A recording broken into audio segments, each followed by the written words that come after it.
Assalamu alaikum everyone. This is Ashik Ali on behalf of City Mental Health Services. I welcome you all in our today's lecture series. आज का हमारा जो topic है that is major depressive disorder के diagnostic criteria के ऊपर हम बात करेंगे. हमें डीएसएम के थ्रू जो मेजर डिप्रेसिव डिसऑर्डर का डायग्नोस्टिक क्राइटेरिया मिलता है, हम आज उसको डिस्कस करेंगे. तो आप में से जो लोग हमारे चैनल पर न्यू हैं वो काइंडली इस चैनल को सब्सक्राइब करें और बेल आइकन को प्रेस करें ताकि हमारे आने वाले वीडियोस का नोटिफिकेशन आप लोगों तक पहुंचता रहे.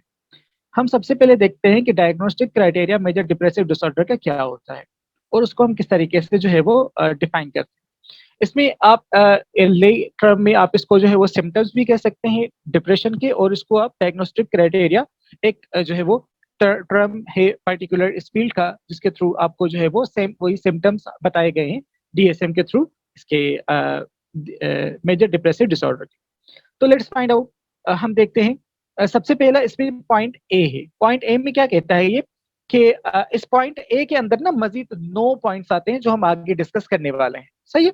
तो हमें ये बता रहा है डीएसएम के लाइक जो भी इन 9 पॉइंट्स में से, वो 9 पॉइंट्स कौन से हैं ये जिससे आगे हम हमारे पास ना आ रहा है, लेकिन फॉर नाउ हम यहाँ से देखते हैं कि इन 9 पॉइंट्स में से 5 या 5 से ज्यादा अगर किसी भी इंडिविजुअल में ये सिम्टम्स प्रेजेंट होते हैं और उन सिम्टम्स को प्रेजेंट हुए पास के 2 वीक्स गुजर चुके हैं और उसके साथ साथ उसकी जो प्रीवियस लाइफ फंक्शनिंग है वो भी डिस्टर्ब हुई है, तो हम उस बंदे को डायग्नोज करेंगे डीएसएम का.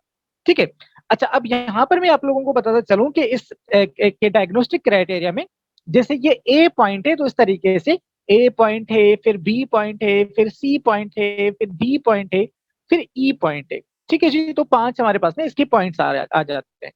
तो अब जो भी इंडिविजुअल इन 5 के 5 पॉइंट्स को के ऊपर उतरता है तो उसी को हम डायग्नोज करते हैं. अगर वो किसी एक के ऊपर लाइक फॉल करता है, किसी एक कैटेगरी में, लाइक ए में वो फॉल करता है लेकिन बी सी डी और ई में नहीं करता, तो उसको हम डायग्नोज नहीं करेंगे.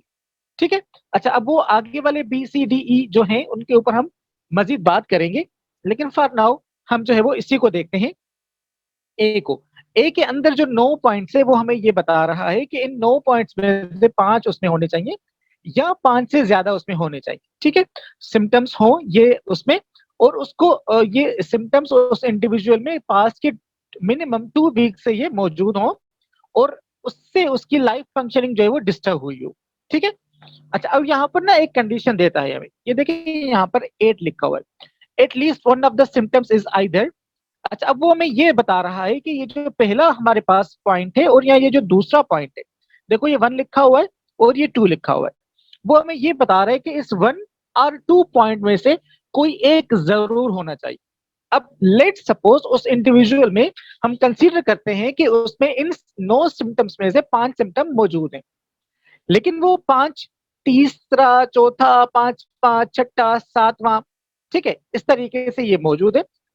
थर्ड सिम्टम से लेकर 7th सिम्टम तक ये 5 मौजूद है. देन अगेन वो यहाँ पर इस कैटेगरी में फॉल नहीं करेगा. यहाँ पर उसने हमें ये चीज दी है कि 1 और 2 में से एक मिनिमम उसमें जरूर होना चाहिए. ठीक है. उसके बाद ही हम उसको कंसिडर करेंगे, डायग्नोज करेंगे as a major depressive disorder उसमें है, उसके लाइन पे है. ठीक है जी. उसके बाद उसने हमें दिया है, तो पहला तो उसमें डिप्रेस मूड होना चाहिए, सेकंड लॉस ऑफ इंटरेस्ट और प्रेशर. ये हम आगे इसको मजीद डिस्कस करेंगे. फर्स्ट और सेकंड पॉइंट में से कोई एक पॉइंट उसमें मौजूद होनी चाहिए. उसके बाद हम बात कर रहे हैं note do not include symptoms that are clearly attribute to another medical condition. हम ऐसे किसी भी सिम्टम को नहीं कंसीडर करेंगे जो कि किसी न किसी दूसरी मेडिसिन की वजह से या किसी मेडिकल कंडीशन की वजह से उन्हें पाई जाए. लेट सपोज अगर किसी बंदे एक्सीडेंट हुआ है और एक्सीडेंट में उसके सर पर चोट लगी है और उस चोट की वजह से उसको प्लेजर नहीं आ रहा, तो उसको हम यहाँ पर कंसीडर नहीं करेंगे अगर कोई मेडिकल कंडीशन है उसको. ठीक है जी. अच्छा, अब हम पढ़ते हैं इसके सिम्टम्स. इसका पहला सिम्टम है डिप्रेस्ड मूड उसका रहता है मोस्ट ऑफ द डे. अब पूरे दिन में जो ज्यादातर टाइम है उसका मूड डिप्रेस्ड रहता है. ठीक है. नियरली एवरी डे, तकरीबन रोजाना उसका जो है ना मूड डिप्रेस्ड रहता है और मोस्ट ऑफ द डे दिन का काफी हिस्सा जो है ना उसका मूड डिप्रेस्ड रहता है. Is indicated by either subjective report, या तो वो खुद फील करता है आइदर का मतलब होता है या तो वो खुद इस चीज को इंडिकेट करता है, बताता है, एक्सपीरियंस करता है। क्या एक्सपीरियंस करता है? कि वो सैड फील करता है, वो खाली है, एम्प्टी है, होपलेस है, नाउमीद है वो बिल्कुल, ठीक है। या तो वो खुद को रिपोर्ट करता है कि भाई मेरे साथ जो है ना ये प्रॉब्लम्स हैं, या तो वो ऑब्जर्वेशन मेड बाय अदर्स, या जो उसके सराउंडिंग में दूसरे लोग हैं वो ये ऑब्जर्व करें कि वो उस बंदे की जो है ना वो डिप्रेस्ड मूड है, ठीक है। अब वो दूसरे ऑब्जर्वेशन क्या देंगे कि वो टीयरफुल, ये वो दिखाई देता है, ठीक है जी। इस तरीके से वो हमें बताएं कि भाई इसका मूड जो है वो डिप्रेस्ड है। अच्छा, यहाँ पर एक नोट भी दिया गया है, in children and adolescents can be irritable mood. अब जो बच्चे होते हैं, बच्चे और एडोलसेंट्स जो हैं, उनमें इरिटेबल मूड भी हो सकता है। ये चीज हमें जो है वो देखनी है। डिप्रेस्ड मूड भी हो सकता है और उसके साथ साथ उनमें इरिटेबिलिटी भी हो सकती है, ठीक है। ये था इसका पहला पॉइंट। सेकंड पॉइंट में हम आते हैं, मार्कली डिमिनिश्ड इंटरेस्ट। डिमिनिश्ड का मतलब है खत्म हो जाए, बिल्कुल कम हो जाए उसका इंटरेस्ट और प्लेजर इन ऑल, तमाम एक्टिविटीज में, और ऑलमोस्ट ऑल, या तो सारी एक्टिविटीज में, या तो ऑलमोस्ट ऑल का सही है जी, उसका इंटरेस्ट और प्लेजर कम हो जाए। Activities most of the day, अब वो एक्टिविटीज जो कि उसके पूरे दिन की एक्टिविटीज हैं, उन तमाम में, या तमाम से थोड़ा कम, मतलब तकरीबन तमाम में जो है उसका इंटरेस्ट और प्लेजर खत्म हो जाए। और ये नियरली एवरी डे, तकरीबन उसके साथ ये रोजाना की बुनियाद पर होता रहे।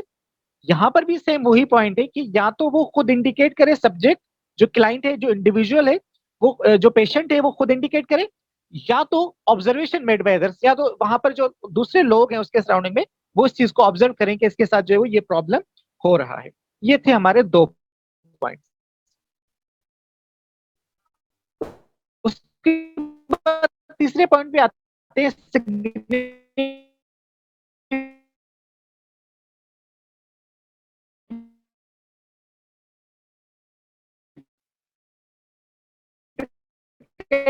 वो 5% तकरीबन जो है वो इंक्रीज हो जाए, और डिक्रीज और increase in appetite nearly every day. और उसके साथ साथ जो उसका खाना है, मतलब जो उसकी भूख है, वो भी या तो कम हो जाए या तो ज्यादा हो जाए, और ये उसके साथ तकरीबन रोजाना की बुनियाद पर होता रहे, ठीक है। नोट भी है यहाँ पर, क्या नोट है कि in children consider failure to make expected weight gain. अब बच्चों में हम ये कंसीडर करते हैं कि वो वेट गेन में फेल रहते, उनको उनका वेट गेन नहीं हो पाता, सही है जी। फोर्थ, इंसोम्निया और हाइपोसोम्निया नियरली एवरी डे, मतलब या तो उसकी नींद कम हो जाएगी या तो उसकी नींद ज्यादा हो जाएगी, और ये भी उसके साथ तकरीबन रोजाना की बुनियाद पर रहेगा। उसकी भूख भी डिस्टर्ब होगी, उसका वेट गेन हो जाएगा या लूज हो जाएगा, जबकि वो डाइटिंग भी नहीं कर रहा होगा, और उसके साथ साथ उसकी नींद भी डिस्टर्ब रहेगी, जो डिप्रेशन का पेशेंट होता है, ठीक है। ये थे हमारे पास हमारे चार सिम्टम्स। उसके बाद पांचवा है साइकोमोटर एजिटेशन और रिटार्डेशन नियर एवरीडे।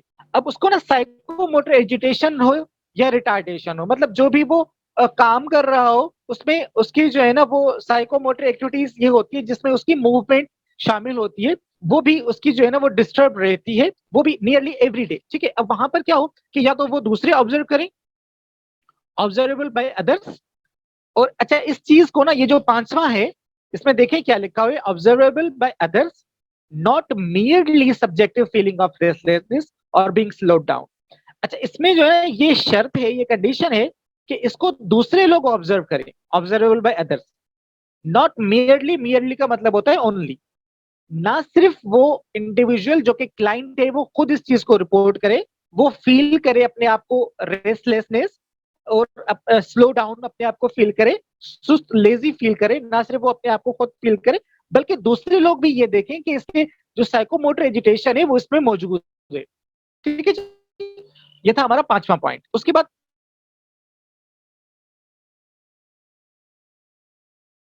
छठा जो सिम्टम है, ए पॉइंट का क्या है, फटीग और loss of energy nearly everyday. Energy नहीं होगी, वो एनर्जेटिक नहीं होगा, बिल्कुल स्लो डाउन होगा वो, और ये तकरीबन रोजाना के बुनियाद पर उसके साथ होता हो। फीलिंग ऑफ वर्थलेसनेस और एक्सेसिवली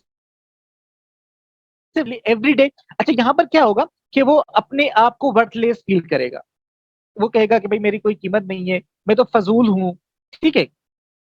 और उसमें जो है ना वो गिल्ट भी शुमार हो जाएगा। और ये भी उसके साथ जो है ना रोजाना के बुनियाद पर होगा, वो अपने आप को वर्थलेस फील करेगा, गिल्ट होगा उसमें बहुत ज्यादा, नॉट मेयरली सेल्फ रिप्रोच और गिल्ट अबाउट बीइंग सिक। ठीक है, और ना सिर्फ उसमें सेल्फ रिप्रोच होगी बल्कि उसमें गिल्ट होगा कि वो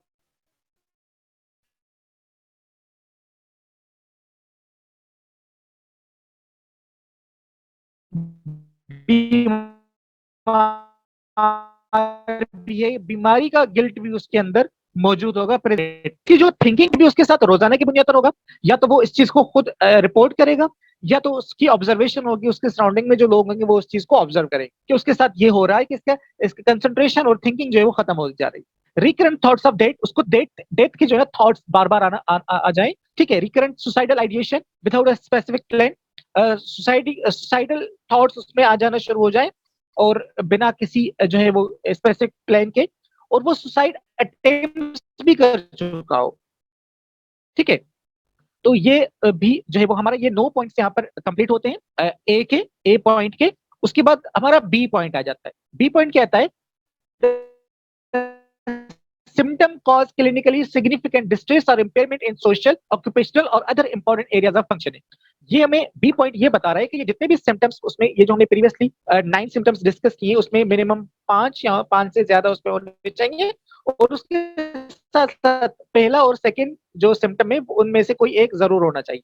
ठीक है, अच्छा, उसके साथ साथ ये जो सिम्टम्स उसमें मौजूद हों, ये उसको डिस्ट्रेस में लेकर जाएं, इम्पेयरमेंट में लेकर जाएं, और जिससे उसकी सोशल, ऑक्यूपेशनल, ऑक्यूपेशनल का मतलब है वर्क लाइफ, और जो उसके दूसरे रिलेशन हैं उसके लाइफ के एरियाज ऑफ फंक्शनिंग है, वो सारे के सारे डिस्टर्ब हो जाए, डिस्ट्रेस में चले जाए। ठीक है, उन तमाम एरियाज को ये अफेक्ट करे, इसका ये जो डिप्रेशन है वो। उसके बाद the episode is not attributable to the physiological effects of a substance और to other and other medical condition. अब ये जो उसके साथ लाइक हो रहे हैं सिम्टम्स उसमें, या ये जो एपिसोड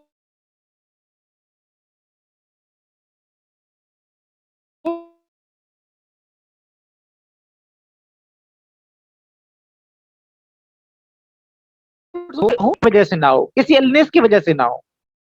ठीक है जी। अच्छा, उसके बाद हमें डी क्या बताता है? The occurrence of major depressive episode is not better explained by schizoaffective disorder, schizophrenia, schizophreniform disorder, delusional disorder, or other specific and unspecific schizophrenia spectrum and other psychotic disorders। इसका मतलब ये है कि ये जो मेजर डिप्रेसिव डिसऑर्डर के जो symptoms हैं, वो इन तमाम जितने भी डिसऑर्डर्स नीचे बताए गए हैं उन डिसऑर्डर्स से मैच ना करते हैं। उसके बाद there never have been a manic episode और हाइपोमैनिक एपिसोड, और उसको मैनिक और हाइपोमैनिक एपिसोड नहीं होने चाहिए, कभी भी नहीं होने चाहिए। आज इसमें कुछ स्पेसिफायर्स भी हैं, चूंकि ये भी इसके डायग्नोस्टिक क्राइटेरिया से मिलते जुलते हैं, तो मैंने कहा ये भी आप लोगों को बता देखें। ये भी आपके डीएसएम